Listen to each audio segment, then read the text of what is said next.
A 37-year-old woman killed in a Minneapolis ICE shooting has been identified by her mother as Renee Nicole Good. She was shot and killed by an agent with U.S. Immigration and Customs Enforcement, ICE, Wednesday morning during a large federal immigration enforcement operation in Minneapolis, sparking controversy, protests, and sharp criticism from city and state officials. The shooting occurred around 9:30 a.m. near East 34th Street and Portland Avenue in a residential area of South Minneapolis, where federal agents were conducting a surge of immigration enforcement activity ordered by the Department of Homeland Security, DHS. Federal officials initially characterized the incident as an act of self-defense. DHS representatives claimed that officers were conducting targeted operations when a group of people blocked their path and that one woman weaponized her vehicle, attempting to run over law enforcement officers, describing the episode as an act of domestic terrorism.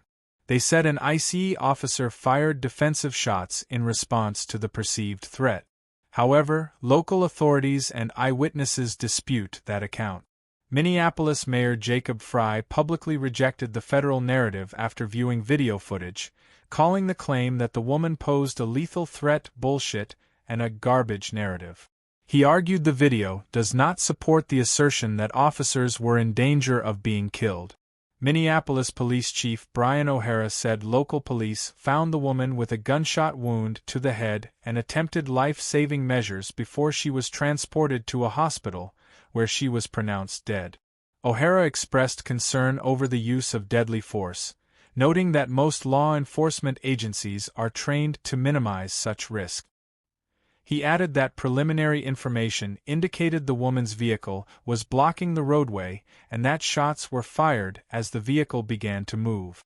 Mayor Frey responded to the shooting by demanding that ICE leave Minneapolis immediately, asserting that the agency's presence was causing chaos rather than enhancing public safety. He urged the community to remain calm while seeking justice and transparency about the incident. Minnesota Governor Tim Walz also criticized the federal response, characterizing the killing as avoidable and expressing outrage at the outcome, while calling for peaceful protests and warning that the situation was highly charged. Both Frey and Walz have pushed for a full investigation into the use of deadly force by the ICE officer, with the FBI and Minnesota Bureau of Criminal Apprehension expected to lead inquiries into the circumstances surrounding the shooting. Within hours of the shooting, a sizable crowd gathered near the scene, voicing anger at federal immigration agents and chanting demands for ICE to leave the region. Some demonstrators clashed with law enforcement, and officers responded with crowd control measures.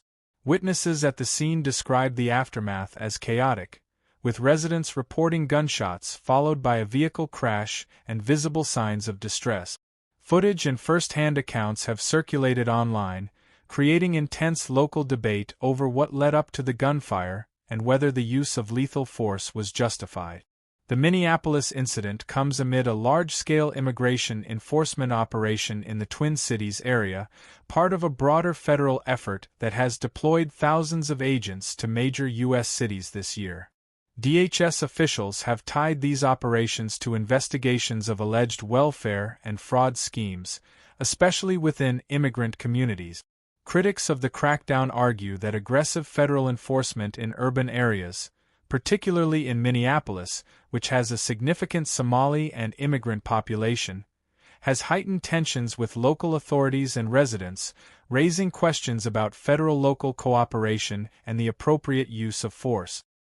In a rare and dramatic maritime operation, U.S. forces seized a Russian-flagged oil tanker, the Marinera, in the North Atlantic on January 7, 2026, following a pursuit that stretched more than 2 weeks and spanned thousands of miles after it evaded a U.S. blockade near Venezuela. The move represents a significant escalation in Washington's efforts to enforce sanctions and restrict oil exports tied to Moscow, Caracas, and other sanctioned actors.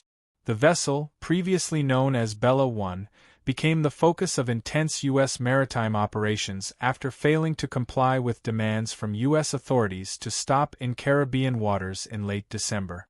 After sailing into the wider Atlantic, the ship was tracked by the U.S. Coast Guard Cutter Monroe and other U.S. military assets before U.S. forces boarded and seized it near Iceland. U.S. officials say the Marinera was part of a so-called shadow fleet, a network of aging tankers that transport oil for countries under Western sanctions, including Venezuela, Iran, and Russia. The United States says these vessels are used to evade sanctions and undermine global enforcement efforts. The operation was conducted under authority of a U.S. federal court warrant for violations of U.S. sanctions. Defense Secretary Pete Hegseth emphasized America's commitment to its sanctions policy, stating the blockade on sanctioned oil remains in full effect, anywhere in the world. The seizure has drawn sharp rebukes from Moscow.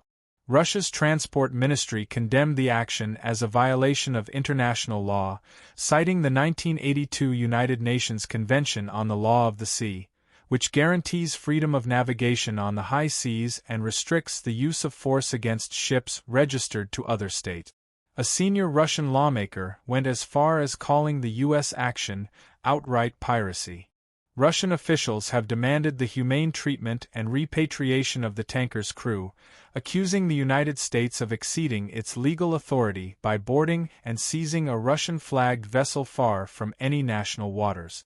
As the pursuit unfolded, reports indicated that Russian naval assets, including a submarine, trailed the Marinera in the Atlantic, signaling Moscow's intent to protect the vessel from potential interdiction.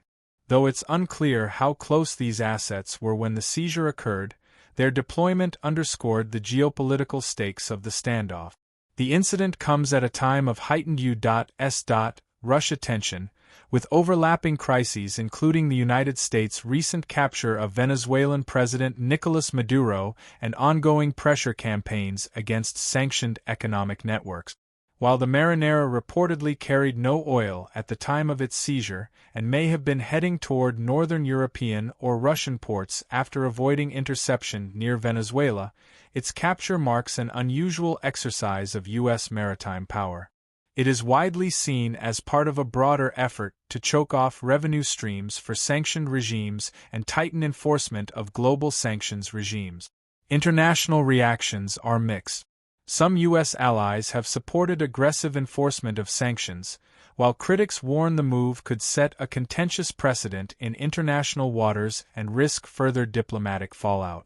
Russia's public response, framing the seizure as illegal, highlights the ongoing diplomatic strife over maritime conduct and sanctions enforcement.